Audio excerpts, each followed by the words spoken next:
Hello and welcome to our best movies of 2015 for our Everything Film Awards nominations that we do every year. But this is the first year we're going to do sort of like a video reveal of all our picks. Usually I know Nick's picks before I post them on the Facebook page, but this time we don't know anything. So he doesn't know my picks and I don't know his.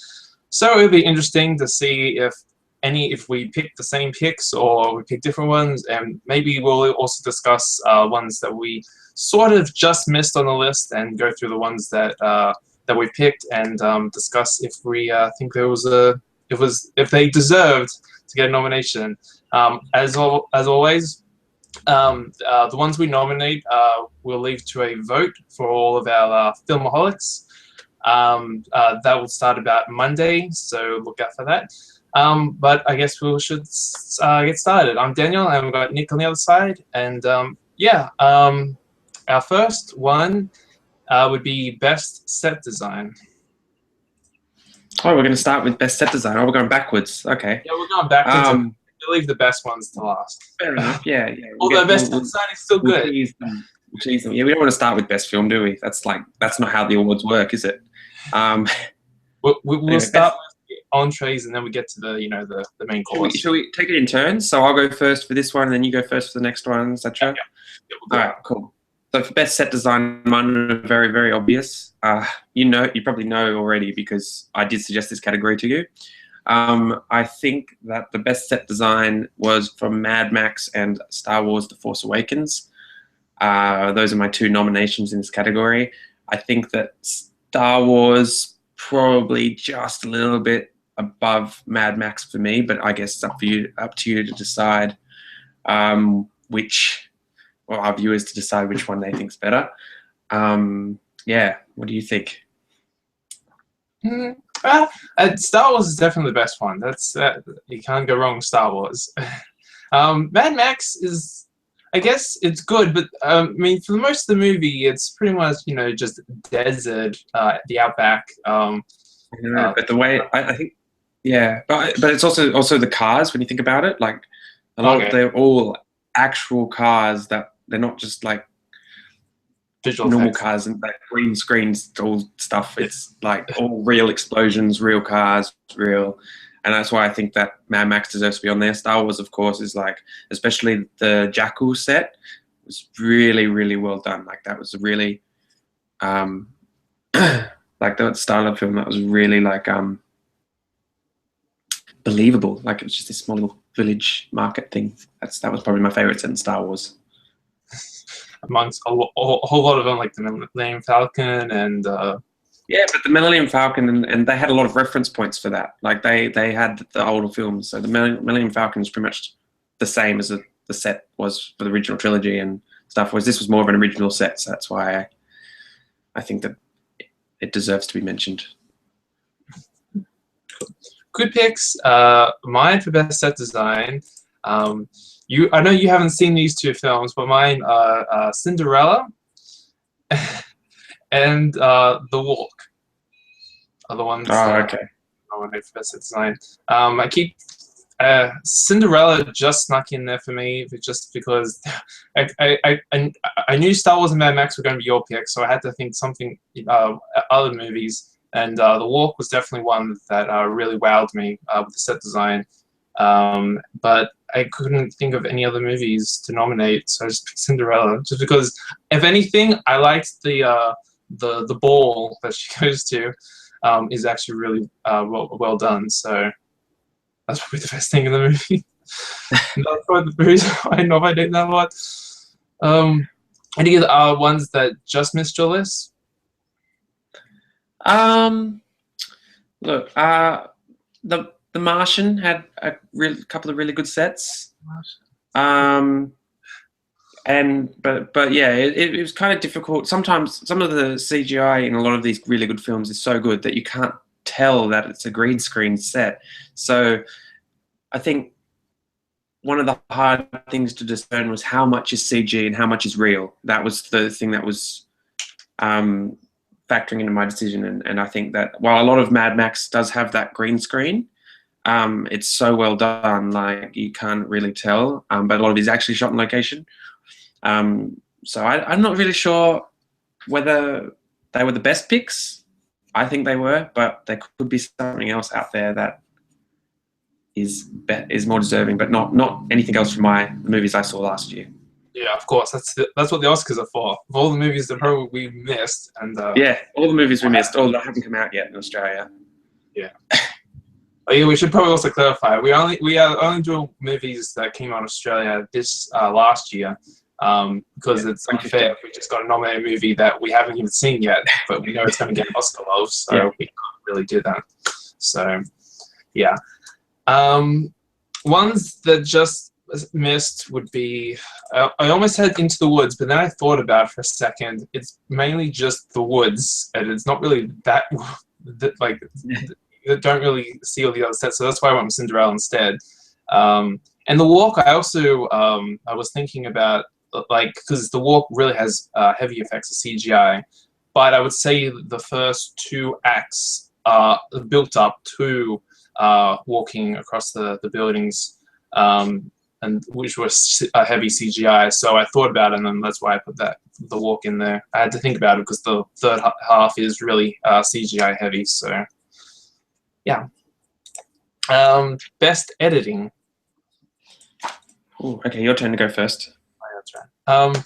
Best editing, I went with Creed. Okay. And Inside Out. Oh, wow. My 2 picks. So I didn't even really think of Inside Out. Oh, yeah. Creed, I don't know. There's a lot of great shots, mainly towards the end of the movie with the boxing match, and it was just so well done with the fast movements of camera, and montages and stuff like that. I had to nominate Creed. And Inside Out, after watching it like 3 times recently, it's just, even watching the commentary, that every shot in the movie edited is for a specific reason, and I loved it how they explained that reason. And I'm just like, okay, I have to nominate Inside Out, because they really thought out all the different shots to be compositioned into this movie. So yeah. What's yours, Nick? Best editing. Well, you don't really get it up. Then Sicario for me, and Mad Max. Again, like Sicario you didn't see, but it was so, like, it was such a crafted film. It was like every single aspect of it was done by basically auteurs, like a director, cinematographer. Like everything was like impeccable. The only thing, the story might not have been the most original, like profound story. It was basically a drug heist kind of story, drug bust. But the way it was actually made and filmed just puts it above everything else. And so editing, I think, is one of the areas that it excels so really, really well at. Mad Max, I think, just deserves to be there because it's so visionary. I think a lot of that actually has to do with the directing. I mean, everything Mad Max excels at, I think, is George Miller's, like, thanks to George Miller. He knew exactly what he wanted, and every edit in that movie counts. Every time that the camera cuts, it counts. It's done intentionally. And so both of those films, I think, it was difficult, but I think those 2 are the best picks for me. No, I enjoyed Mad Max. I definitely thought the editing was one of the best things in the movie. So yeah, I have to agree with you on Mad Max. Anything that missed your list? Are we talking about best editing for 2015? Well, I agree with your judgment of Inside Out. I do think that was very well cut together. Star Wars had quite good editing, although I don't think it was quite as punctual as Mad Max, in terms of, like, every single edit was well, like, crafted. It just, a lot of them worked really well. Being a blockbuster movie, it was kind of not Like Mad Max was an art film with the budget of a blockbuster. Like that's what it felt like to me. Other than that, it's hard to tell with editing. Editing is one of the things that gets neglected a lot when people think about movies. It's hard to tell what should be left out, what isn't, because sometimes there can be a lot of great edits and then some not so great edits, and you have to kind of work out which one has the best overall editing. And that's so. Yeah, I don't really have any honorable mentions other than those. I must admit, I didn't see as many movies as you did last year, so I don't have as big a pool to choose from. But I do think that my picks had excellent editing, so I'm sticking with them. Yeah, the only one I almost had on my list was The Walk, but then I saw Creed, and I had to change it for Creed just because I thought it was much well done, better than The Walk. As much as I love that movie, though.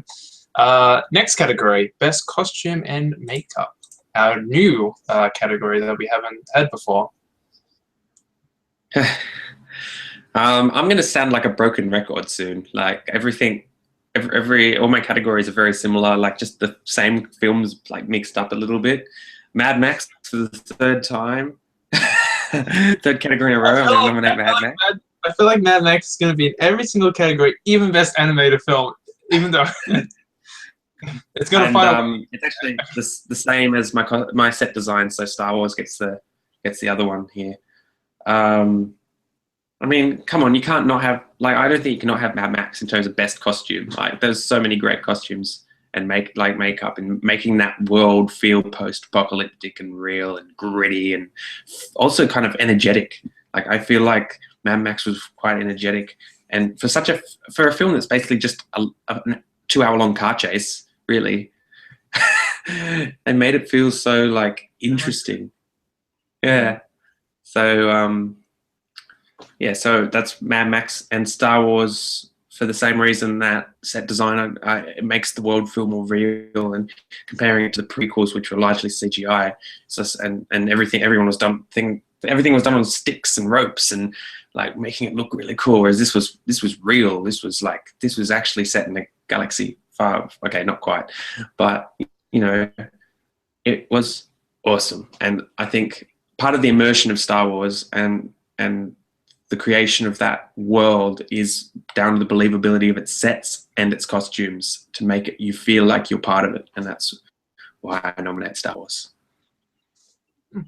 Good picks. Best costume and makeup. Actually, just 2 Disney fairy tale sort of musicals. First one is Cinderella. I couldn't go past that movie. And Into the Woods. I thought they were really good with costume and makeup.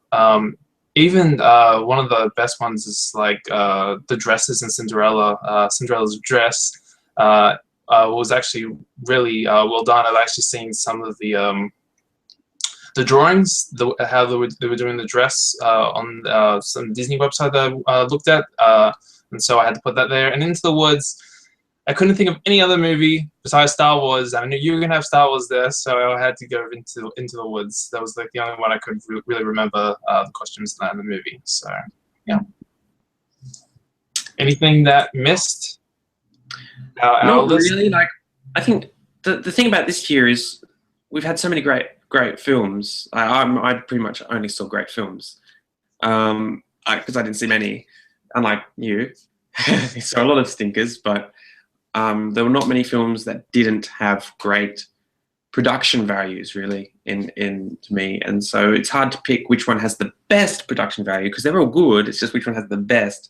And those are the 2 that I thought had the best. And obviously, a lot of thought must have gone into things like The Martian and Ant-Man and like Sicario and all that. Like, lots of thought went into those, but the costume and makeup of Mad Max and Star Wars add so much to the story and the immersion of those films that it has to be those 2 for me. Yeah, I tend to not look at something like maybe like I don't really know what Sicario's mainly about, but like if there were like cops or anything like that, I mean that sort of thing. Like we've seen that in heaps of other movies before. I usually pick from like best costume and makeup, something that sort of wowed me, like impressed me Like, that I haven't seen in any movie before. We've all the 4 movies we've picked are basically fantasies. So Oh yeah. so that's why you can't have fantasy doesn't work without believable costumes and sets, and that's why. Yeah, I mean they're very different fantasies, mind you, but they're all fantasy. So Yeah. Although mine's quite similar since they're all based on fairy tales, pretty much. Yeah. Best cinematography. Again, I'm going with 2 movies you've never seen before. The Walk is one of mine, and Creed. I thought the cinematography wow. for You're sounding like a broken record now. It's everything's The Walk and Creed. Hey, Wow. this is like the 2nd time I've nominated them. Unlike Oh, like okay. which is like your 4th. It's probably gonna be its 5th right now. Right here, this is Bonaventure. Oh, this is going to be embarrassing. Okay. Probably Mad So Max and Star Wars. what did you why did you pick those? Well, I don't know. It's hard for these ones. Like, I don't know. The Walk was just something I've never seen before, and like in a movie. And I've been watching some of the like behind the scenes stuff on The Walk, and just the way Robert Zemeckis, I hope I pronounced his last name right. Just the way you know, the vision of the film, and all the shots were like really well done. Walk is one of my favorites. And the Creed is sort of a bit like probably a mixture of like the old Rocky movie and Birdman. How they sometimes will have like long continuous shots, like nearly throughout, like a couple of scenes, just one shot done. So for that, I give them credit because it was really well done and really well executed. What are yours, Nick? So I think, like let's say George Miller, right? He made as I said, I've said it before. He made sure everything was like amazing with Mad Max. So cinematography is another one that he did incredibly well. So I think Mad Max again is another one. I've already said enough about that, so I'm not going to dwell on that. Okay. The other one I think the best cinematography. I tossed up a lot about this. All right, but I really think actually I nearly didn't include Mad Max, but the one that I think has the best cinematography of the year is Sicario, and that is amazing. Like you just have to see it. Like the way it's not just amazingly framed and stuff. It's so clever. Like there's a certain scene at the end that's like at night, and the way that it goes from day to night, and then there's like night vision. It's almost video gamey, and it's like really, really cool, and it's like so creative. And that's why that's one of the examples where cinematography aids the film so much. I think without the cinematography, it would have been an okay film, like a good film, but not a awards-worthy film. The cinematography elevates it like more than any other aspect of Sicario. I think it's the best aspect of Sicario, which is already such a well-made film. I think I have to see this movie then whenever it comes out on DVD. Any thoughts? Any movies that we might have missed? I had one. I know a couple. Actually, no, I had 2, but I can't really remember any of them. Actually, I did have them on my list, but I had to push them aside. What were yours, Nick? So the one that I nearly displaced Mad Max for was Star Wars, because I thought that Star Wars was such a there was so many shots there that were just so beautiful. Like the one with the TIE fighter flying into the sunset and stuff. There's that wide shot that's beautiful. The one of panning across of Jakku, and there's the fallen Star Destroyer. That was the one from the trailer. Like they used pretty much all the best shots in the trailer, cinematography wise. But there was like even the way the Millennium Falcon when it does the backflip and through, that's such an amazing shot. There's so many good shots in it, and I just thought it's so good. But I do think overall Sicario and Mad Max are more like they're more controlled, kind of, if that makes sense. Does that make more sense? Like Sicario and Mad Max are more controlled, whereas Star Wars is just like they're epic shots, but they're always epic. Whereas it Like- doesn't really the close shots of Star Wars don't quite match the close shots of Sicario and Mad Max. Like they're really well thought of. The wide shots of Star Wars are probably better than say Mad Max, but yeah. So I ended up having to make a judgment call, and I think Mad Max just beats Star Wars. Yeah. So I can't even remember what my picks. No, I can't even remember any of mine. Maybe Tomorrowland. I almost had that, and then of course I saw Creed, and I'm like, nah, I have to put Creed in there. Sorry, Brad Bird. Even though Tomorrowland is actually sort of one of those anyway, like the continuous shot in one of the scenes anyway. So, but I can't remember. I did have another one. I just cannot remember what movie I had. I can't remember. But oh well. Next one, best visual effects. is it my turn or your turn? This is your turn now. Oh, it's my turn now. Okay, cool. This was the hardest category in terms of the number of films that had good special effects. And then again, it was also the easiest category because the ones that I picked were far and away the best. I think I already know about probably the ones you've nominated the most already. You do. The best special effects in the whole year for me personally. It was very close between these two, but the best ones for me was Star Wars. That was Force Awakens had the best special effects for me, followed closely by Mad Max.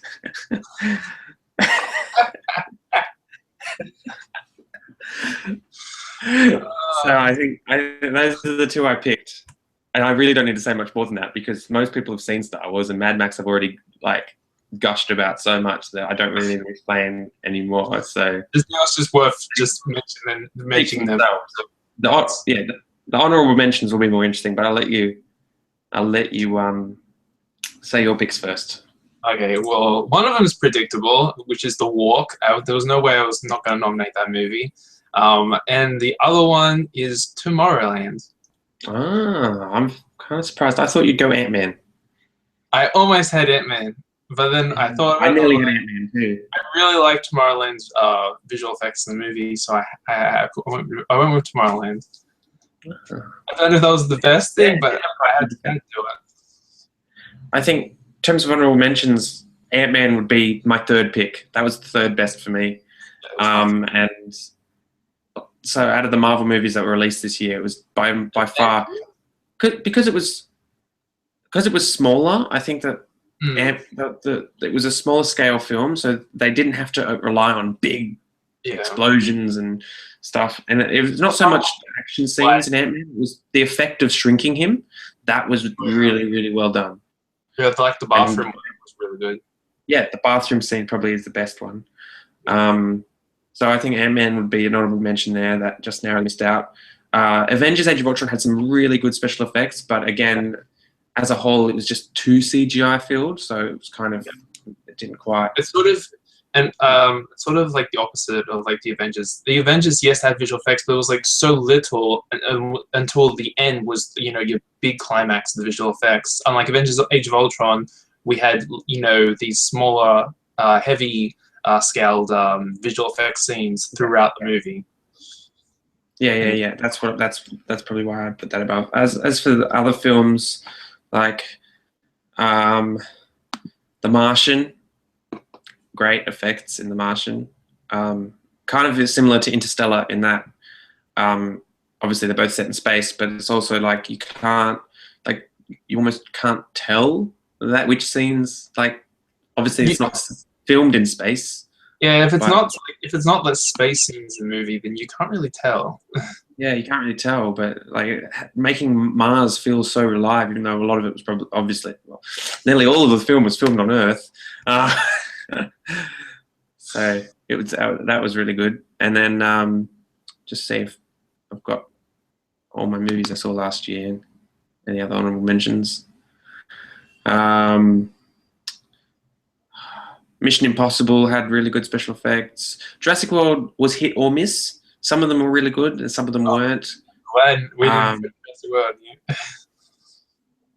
Yeah, I think that pretty much. Yeah, that's pretty much everything. Yeah, I think we've got a good solid list of visual effects. Yeah, that's a good list. Okay, moving on. Best score. Okay, I'm going to go for another predictable choice. Creed. I really, really love the score, and at some points in the movie, it just elevates the whole film. Some moments just heavily rely on the score itself, so I had to put that there. And Creed. I almost had The Walk. It almost was there, but I went with Inside Out for best score. Oh, first overlap. Oh, wow. No, I should have put The Walk there. Inside Out, I just watching it again, the score was fantastic for that film. Okay. Well, I also had Inside Out, and Sicario was my other pick. First category with no Mad Max. Whoa! What? So I think Sicario, as I said, for the same reason, cinematography is the best element, but score is very, very close. Like everything about the score complements the story and the tone of the scene, the particular scene, and so that doesn't really need explaining anymore. It is the best score of the year for me. Inside Out's close second favorite score for the year. I got addicted to it. Like maybe we're saying it's not as good as Up, it's not as good as Up, but it's nearly as good as Up as far as I'm concerned. It's some of those themes, the ice skating one in particular, I find really affecting, really moving, and just fits the film like a glove. So yeah, like that's why I picked it. The score is like also pretty much the emotions as well. It's driving these emotions in the film. It complements the emotions. Any honorable mentions for you? Besides The Walk, which I so wanted to put The Walk in there, but I had to put Inside Out. I can't really think of anything else best score for this year. No. Well, okay, mine. I just remembered my best cinematography one, Kingsman. I forgot about Kingsman. That was the one I almost. Yeah, that's a good point. Yeah. I'm surprised Kingsman didn't factor into didn't get nominated for anything in my. Although it did come close in one category, but yeah, it deserves more. It was a really good film. No, but as for my honorable mention, the biggest one is Star Wars. That was an amazing score, but it did have a lot of reliance on stuff that came before. Like the Imperial March and the opening theme, the Star Wars theme. Some of the most iconic themes. Yeah, some of the most iconic thing. I had goosebumps. Like I wasn't even much of a Star Wars fan. I had goosebumps the first time I saw that. I was like, that's amazing. It doesn't matter what you're watching. It's like if you hear that, you're like, Star Wars. But that's not an original score, so I didn't take that into account when I was picking my score.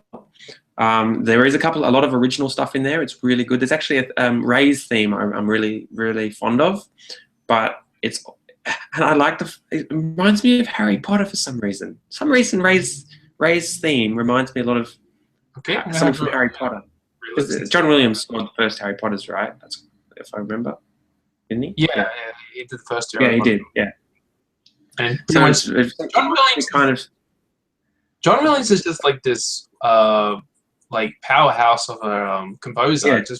Yeah, he's amazing. I mean, obviously, it's not like it feels like it feels like modern John Williams, which is obviously Harry Potter is one of his more recent ones, and with Star Wars, which is one of his older ones. It kind of feels like a marriage of that. All this new stuff in Star Wars: Force Awakens kind of feels like a marriage of his new and his old work. That's what I'm saying. That's what I'm trying to say, I guess. But yeah, that was just not mentioned because there was a lot of reused stuff in there, classic stuff, but still reused. That's why I didn't nominate it. Yeah, other films had really good scores too. The Martian, Mad Max. Yeah. Moving on. best screenplay is the next Best one. screenplay. Now, Yeah. this is really my favorite category, probably out of them all, because out of all the aspects of what I do, I've written a couple of screenplays and I really enjoy it. So the Martian is my favorite, and this screenplay is basically what makes it my favorite film of the year. So Martian is my favorite film of the year, and it's basically all thanks to its screenplay. It's such a well-written screenplay. It's also got really good. It's mainly the screenplay, and Star Wars. I was close with this one, but Star Wars was my second choice. Surprised to know Mad Max, even though there really isn't much there for Mad Max anyway. Inside Out would have been my third pick, actually. Inside Out would have been my third pick, not Mad Max. Yeah. But, Well, before I reveal my picks, that's the one that Inside Out was my third pick, and I had to. Didn't quite make it. Let me guess, Creed? Let me have a look. I've forgotten all about it. Nope, no Creed this one. Oh, I'm surprised. Choice, The Walk. The Walk is just something like I went with your the way you considered your best screenplay one was your best movie, and The Walk is one of mine. But I just remember The Walk is like Back to the Future dialogue sort of thing was it felt like 80s where its time was, and it just did everything right with the writing. And my other one, I forgot what the other one was. Oh, other one was When Marnie Was There. Oh, now, for wow. this one, this one was easier because I was pretty much strict to watch the subtitles, so I know what the story was with the film. So When Marnie Was There. You were forced to read the screenplay. If you ever see the movie, you'll probably agree. It's just the best thing I can describe about that movie is it's a mystery puzzle adventure. And if it wasn't for the story, the screenplay, it would have just faltered. It would have just been predictable. So, yeah, I had to put that movie over Inside Out. As much as I love Inside Out, I had to put that there. I think The Martian, for me, the reason it works so well is because, and for Star Wars as well, is because it's so infused with humor. Both of these scripts are so infused with humor, and I think that it's actual humor that makes these characters feel human. And for The Martian in particular, that's one character for most of the film. That's one character who you just, every time you go away from that character, you just I want to go back to that character, you know? With Mark Watney. You want to be with Matt Damon. The whole film, you want to be with Matt Damon. Arc is the best thing in the movie. Like, if it was just that, I would give it a 10 out. So good, yeah. And a lot of it's just the way I mean, it probably owes a lot to the book that's based on, and I think that the dialogue for Mark Watney is it's fantastic. It's just so good, and that's why I love The Martian. But yeah. Yeah, well, When Marnie Was There is not really infused with humor. A couple of scenes, but it's mainly very serious and sometimes dark. So I had to put that there. And The Walk is quite hilarious, actually, which actually surprised the hell out of me for that, because I never thought the movie would be that funny. In fact, it is probably one of my favorite comedies, even though it's not really a comedy, just because the humor was so well done in that movie. I think we've mentioned the ones that we just missed out. Next one, best song. Maybe I should have done that one. Yeah. You start, because I've only got one pick. Okay. Best song, I went with Fine on the Outside for When Marnie Was There. It's the end credits song, and it was just I've out of all of these out of all the songs from movies last year, I've probably heard that song the most on YouTube. So I had to put that song. It's deep, it's emotional, it's a really good song. And No One Is Alone from Into the Woods. I had heaps of songs to pick from that movie, but that was the one that stood out for me just because, I don't know, it's got a great message in there, and I had to put that one in there. Well, I didn't really love any songs this year, but that's because I feel like there's a shift away from original songs in a lot of these films. Maybe I just didn't see enough of them. It helps when I've seen a musical. I don't think I saw a single musical last year. So so it was hard you for saw me. the short Lava. That was sort of a musical. Yeah, that was fun.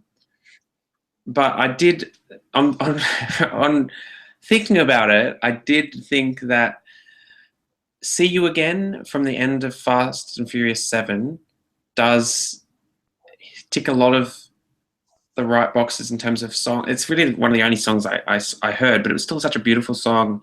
And what it was for an average movie, I didn't really like the movie, but that song, the ending of it, like the ending of the film, that farewell, that tribute to Paul Walker, like that was really well done. That was beautifully done. And the whole film before it was probably pretty forgettable, but then the end, yeah. But then that one scene, that's the bit I took away. That was the bit that's worth it, and that's why I put it there. And it's just such a beautiful song to accompany that. So it's a well shot, well thought out farewell to a great character of modern cinema. So, and a great actor too.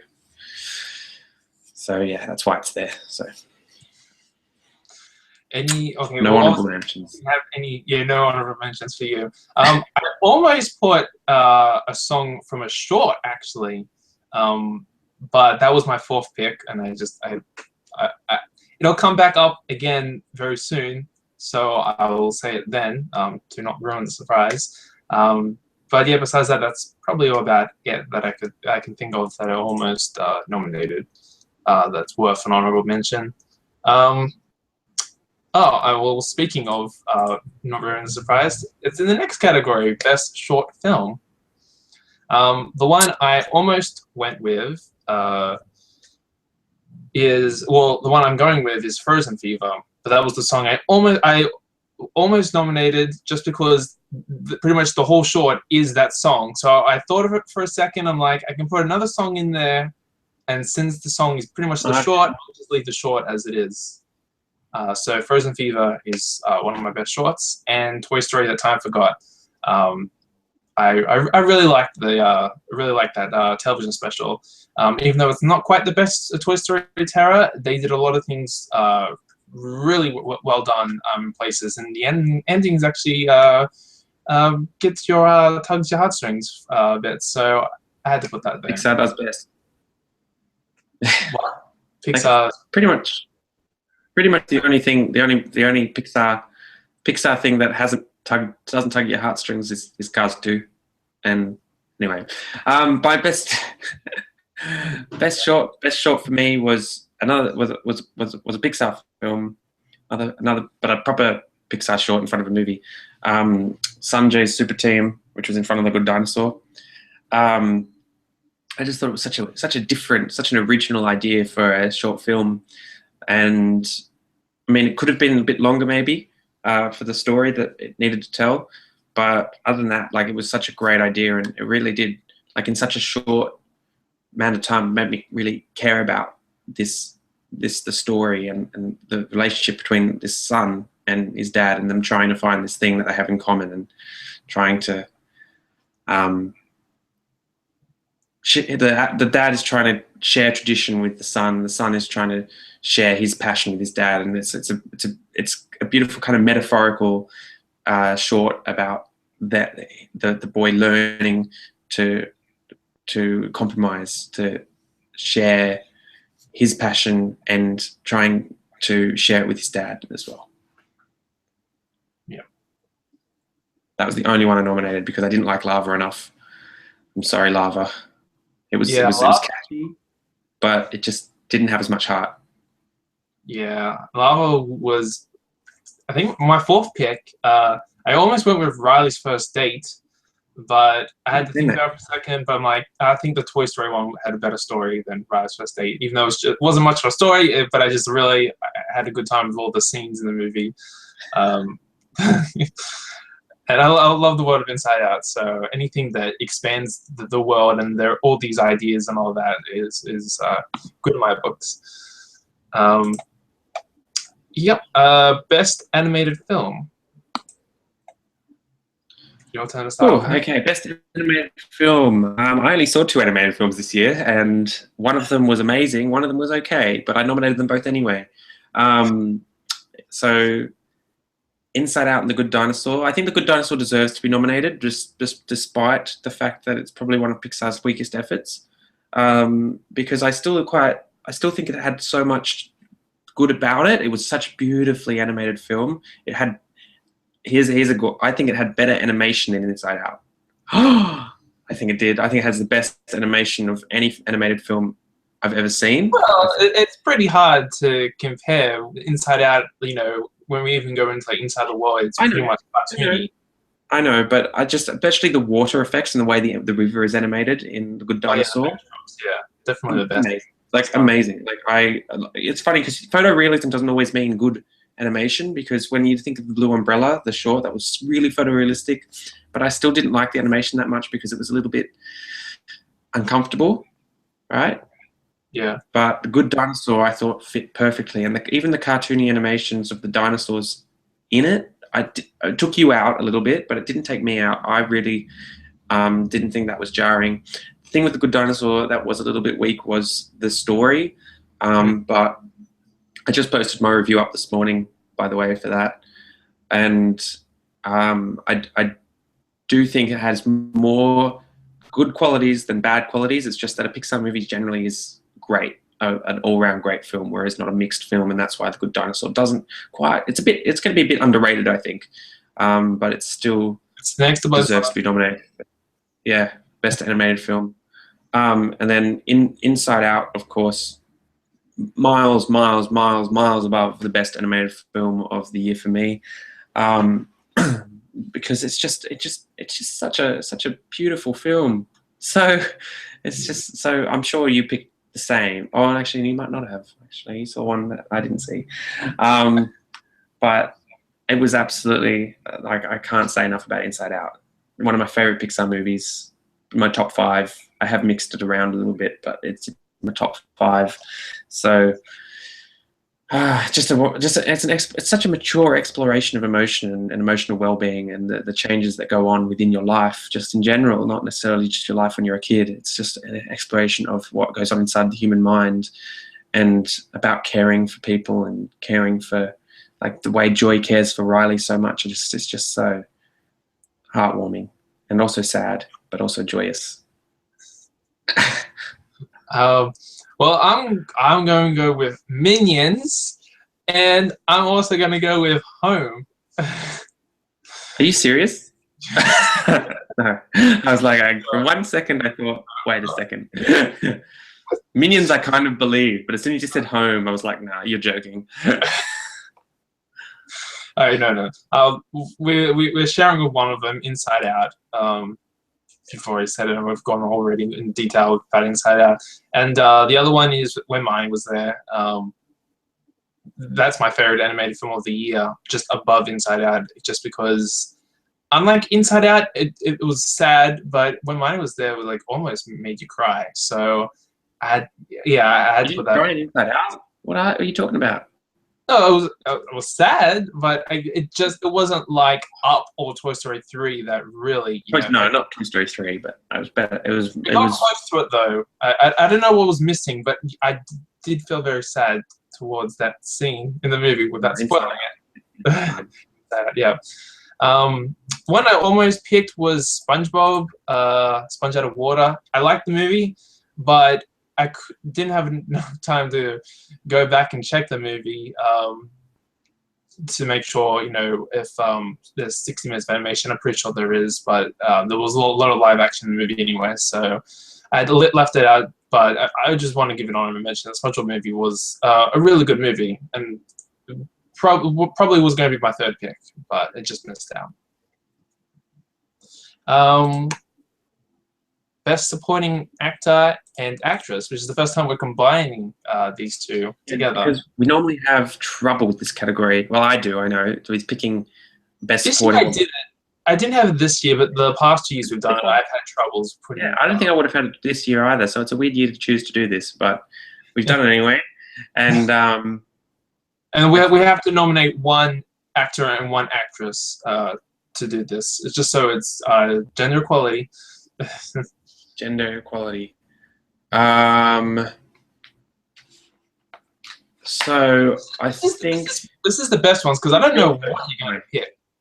I like these. I like the acting ones.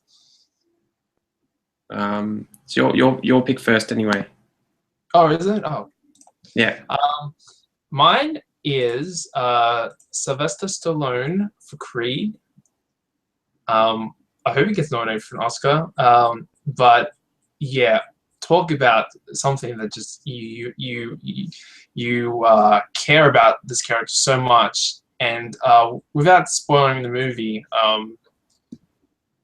there are a couple of really effective emotional scenes that Sylvester Stallone. I've seen his movies, a couple of his movies, but he's never had an acting performance from me so far that you nearly start tearing for. And Sylvester Stallone definitely brought it in Creed. And another emotional performance is Olivia Cook for Me and Earl and the Dying Girl. That's probably another really underrated one, but I think she's definitely one of the best things in the movie. And she powerful performance in that movie for sure. What are yours, Nick? Well, mine are very different. I just said I didn't have them. I had a lot of trouble picking, but then that was because my second one it wasn't great, like it wasn't outstanding for me, but there was a lot that were good. Good could have been the second.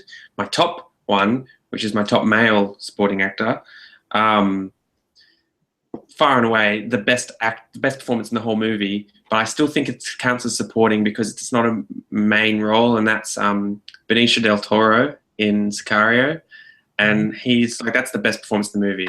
Like Emily Blunt is amazing, but he's amazing in it, and he just gives such a weighted,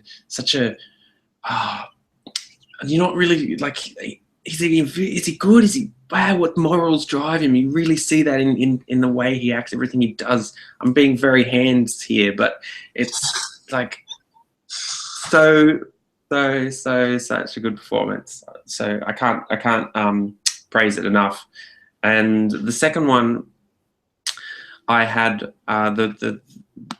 was actually the first time I've kind of dived out of my top 5, I think. Other than for the song, which was for Rebecca Ferguson in Mission Impossible, because I think she did she was amazing opposite Tom Cruise. I think because there was a lot of good actors. Tom Cruise didn't make my cut for Best Actor, but I think the chemistry between those two in Mission Impossible 5 was so good, and I think a lot of it is owed to Rebecca Ferguson's character and the Ilsa, the way she just rivals Tom Cruise. And you can never really tell whose side she's on for a long time. I love that. So good. But yeah, I have a couple of honorable mentions.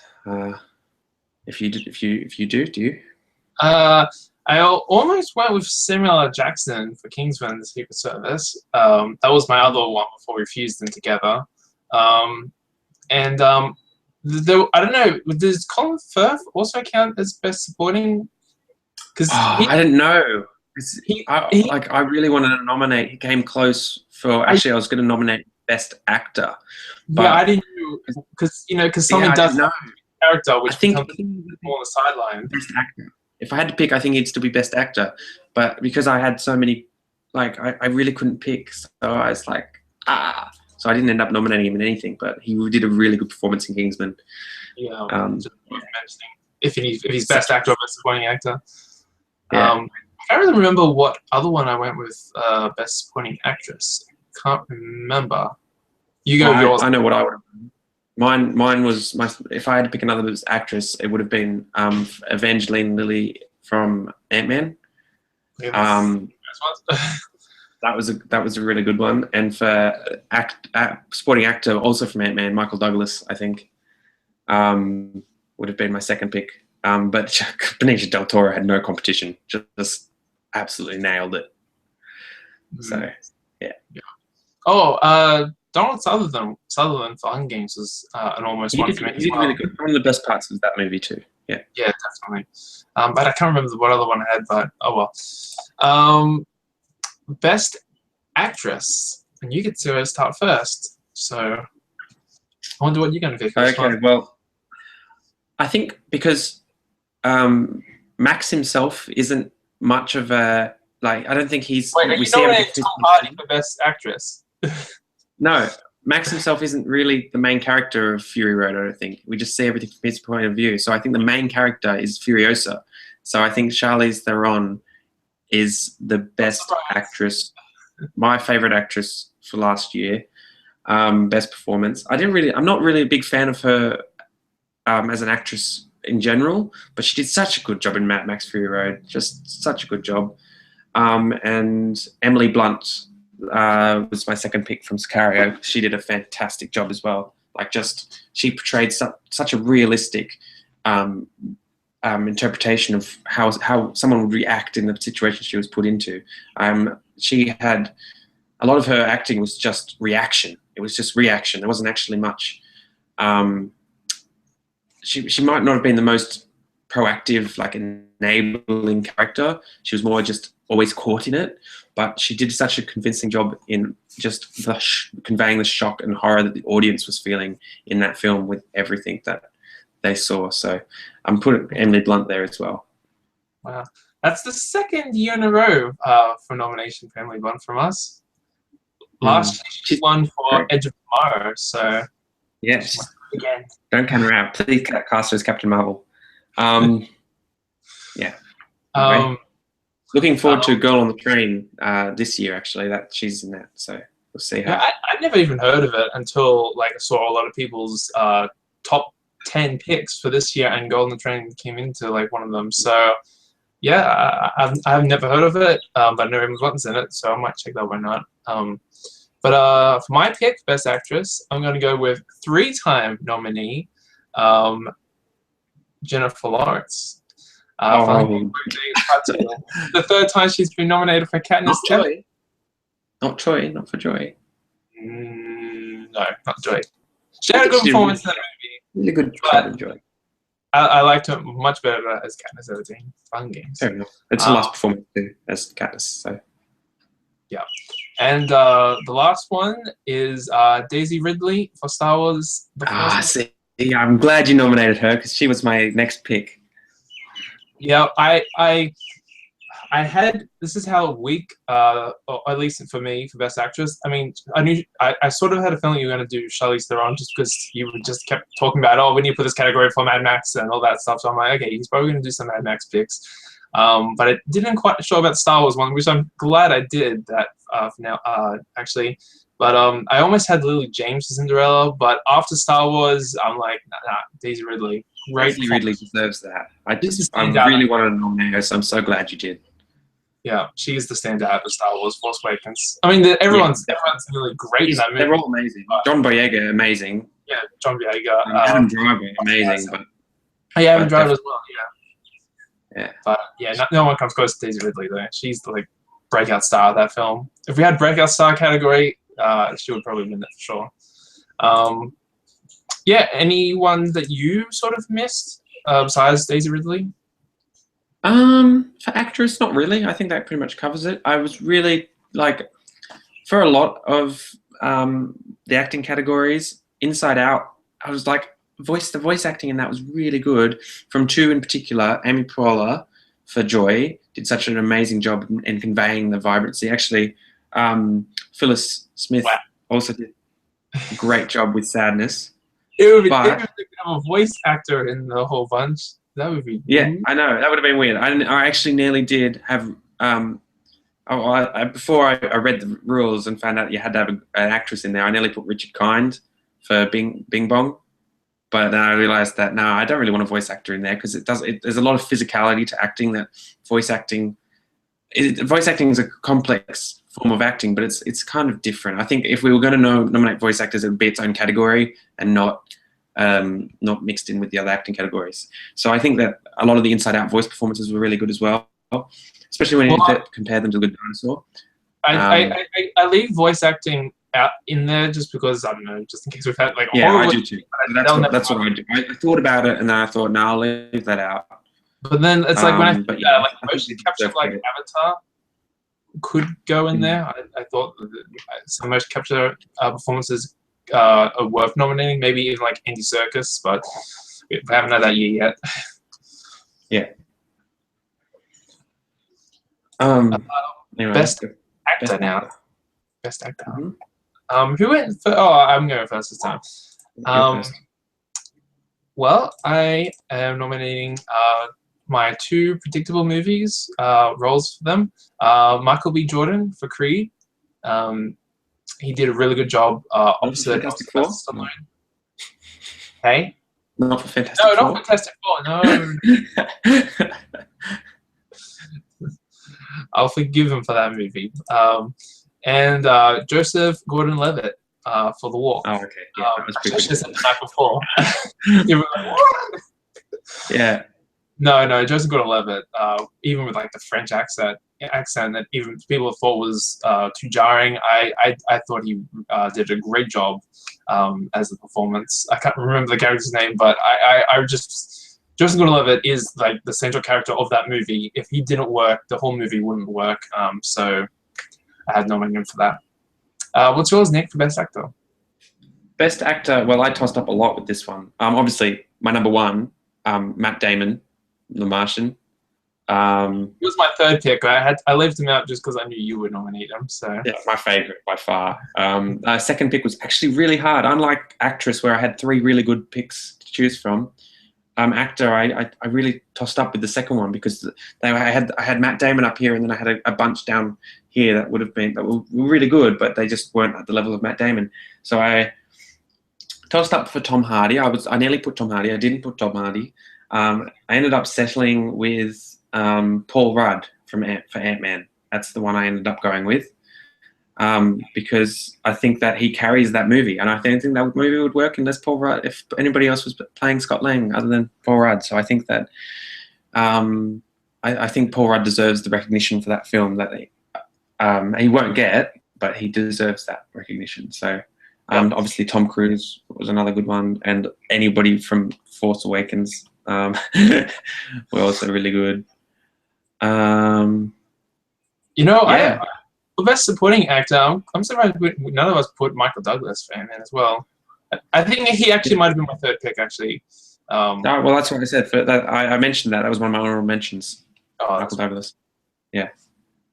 But Paul Rudd actually made it in. So good. Best actor. When we get to, I won't spoil it, but it's good that it's getting some acting nominations. Making my pick seem a bit weird, but I'm glad we got some other ones now. I can't really. I think we've gone through actors that that's the best Matt Damon performance for a long time. That's why I just think that's just it's like classic Matt Damon. Yeah, Matt Damon, so much better than the one you nominated last year for him in Interstellar. So this is the second year that he's got. I know, but I did. I know, but I was really trouble. Like I had a lot of trouble last year.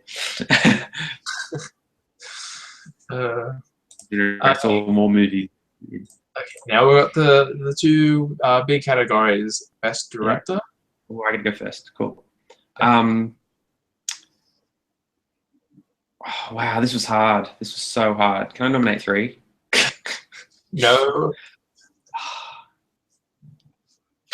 I really think that George Miller did a fantastic job with Mad Max, okay? But I didn't nominate him because I nominated him for so many. I nominated Mad Max for so many other categories that I think they speak for themselves. Whereas I think that the reason that The Martian works so well is because of Matt Damon's performance, the screenplay, and because of Ridley Scott's guidance is as director. And it was my favorite directing effort of the year, and my favorite film. So it makes sense. And then Sicario, Dennis Villeneuve, or I don't know how to pronounce his name. He was my second pick because Sicario is amazing. I think they were two of some of the most well-crafted films. And Mad Max, when it came to picking my top films of the year, Mad Max is not quite as high as those two films. So I thought that I would give them credit. Although I wish I could pick three because George Miller would have been the third. Just sorry, George. I didn't nominate George Miller. Yeah. But I went with Robert Zemeckis for The Walk, and he's pretty much like the same as like The Martian. Without his direction, I think direction, Just Gordon-Levitt, the whole film wouldn't have come together. And Pete Docter for Inside Out. Mm. I have to watch that movie. And it's just some of these scenes point out that Pete Docter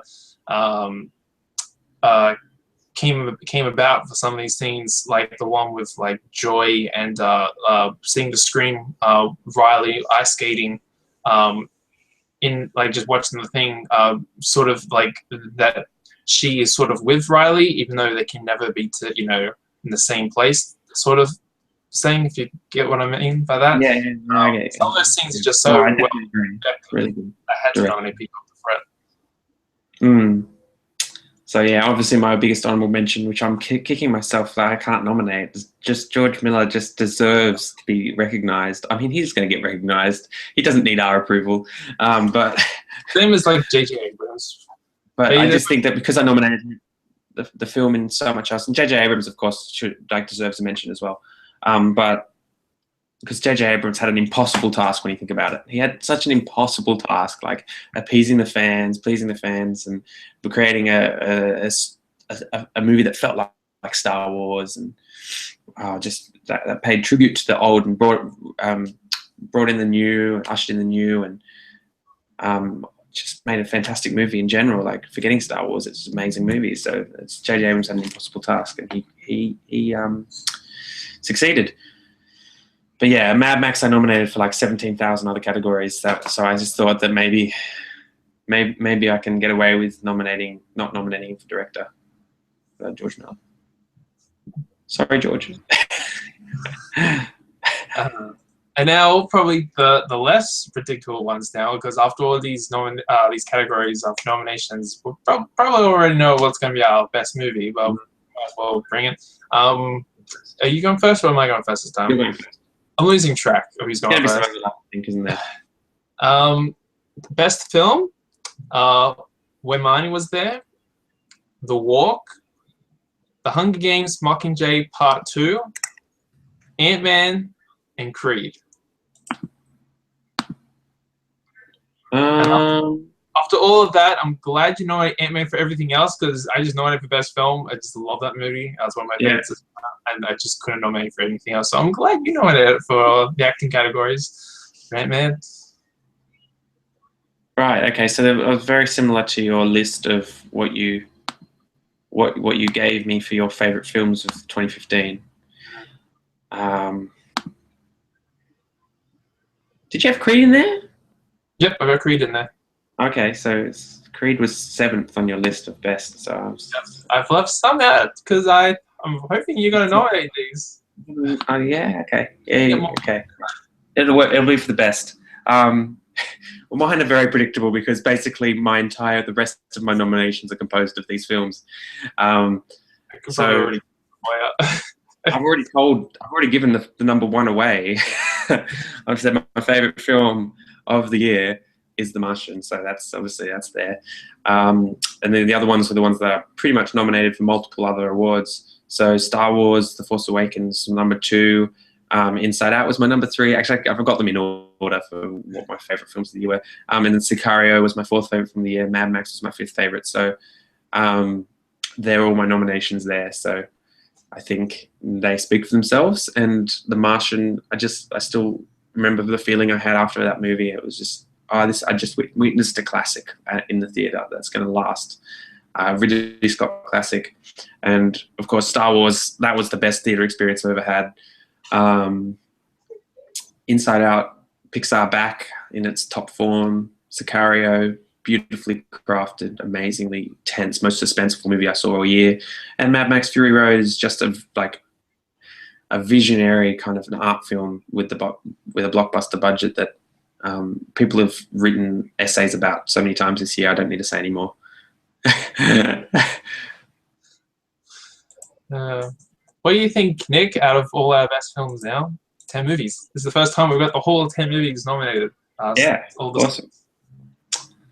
I think that's good. It's good. I know that I think the only one you would have an issue with would probably be maybe The Hunger Games, but I know we enjoyed it quite differently. You had major flaws with it, and I just... Yeah, but that's cause I don't blame the film for the flaws of The Hunger Games Mockingjay Part 2. I blame the book. I just wish that the film had tried to correct the flaws, because it was a very, very faithful adaptation of the book. And sometimes this was something that I'm going to go digress a little bit here. Something that I have a problem with. I used to think that a movie that wasn't faithful adaptation of its book, with the Harry Potters, it was disappointing. Oh, this bit they left out, this bit, this bit. Then I rewatched Harry Potter recently, and the best Harry Potter films are the ones that leave out heaps, and they treat themselves as films and like in their own right, and every decision is a cinematic decision, not an adaptational decision. And so I think that where The Hunger Games Mockingjay Part 2 falters is that it takes the source material too seriously, and it could have maybe added a few things that elevated the character and the story. And also, if it hadn't been 2 parts, it would have been a lot better, I think. But anyway, if you like it, you like it. It's probably, out of the films that we've got for our top 10, it's probably my least favorite, and I don't think it... I can think of other films that didn't get nominated that deserve it, but better. I almost went with Kingsman. I had that in there until if you look at my top 10. So my 6th best film was Mission Impossible. So then 7th was Kingsman. So it was, yeah. Hunger Games didn't even get my top 10. So sorry, we disagree on that one. It's in the top 10 for best film now. What other ones I almost had? Into the Woods, Ex Machina was another one, and actually, I almost went with best supporting actress as well. But yeah, well, that is all our nominations for this year's Everything Film Awards. The links for the voting will be on our website on Monday. We'll notify on the page when the voting will be available. I don't think we've discussed about this. How long are we going to do the voting for this year? Because I know last year I had 3 weeks or something. I can't remember how long I did it. 3 weeks? Well, I think I had like a couple of nominations 1 week and then another one this week. I'm not going back to that. That was, I think, too confusing for people. But a week, 2 weeks? I don't know. We'll discuss. I think at least 2 weeks. 2 weeks, okay. At least 2 weeks. You'll have at least 2 weeks, everybody. Okay, don't panic. The Oscars aren't until the end of February. We'll get to them before the Oscars. Our awards before the Oscars. Be fine. Okay. Well, that is it for the nomination and what we thought were the best movies of 2015. I'm Daniel. We've got Nick on the other side. Until next time, bye. See ya.